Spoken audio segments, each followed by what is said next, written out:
সিসিটিভির জেরে ধরা পড়ল দুই চোর।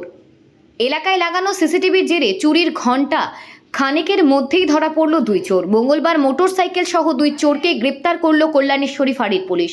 ঘটনা প্রসঙ্গে জানা যায়, মঙ্গলবার বিকেলে ডিভিসির অমর ঝর্ণার কাছে বারাবণীর দোভনি থেকে ঘুরতে আসা ক্ষমা মণ্ডল ও তার এক বন্ধু পিঠের ব্যাগে মোবাইল ফোন ও তার পার্স রেখে ঝর্ণার কাছে বন্ধুর ফোনে ছবি তুলতে যায়। সেই সময় ঝর্ণার কাছে প্রদীপ দাস ও তার বন্ধু অরিন্দম দাস পিকনিক করছিল। তারা সময় বুঝে গাড়ির ওপরে রাখা যুবতীর ব্যাগ নিয়ে চম্পট দেয়। যুবতী ক্ষমা মণ্ডল সঙ্গে সঙ্গে গিয়ে বিষয়টি কল্যাণেশ্বরী ফাঁড়িতে জানায় এবং লিখিত অভিযোগ করেন সালানপুর থানায়। অভিযোগ পাওয়ার পরেই পুলিশ তদন্ত শুরু করে। এলাকায় সিসিটিভি ফুটেজ চেক করে তাদের চিহ্নিত করে।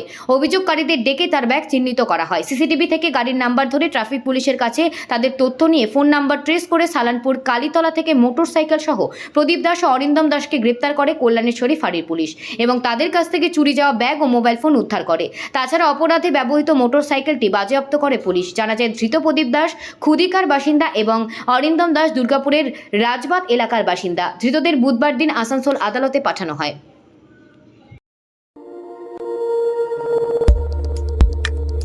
দেখতে থাকুন নিউজ প্রাইম টাইমস, আপনাদের সাথে আপনাদের পাশে।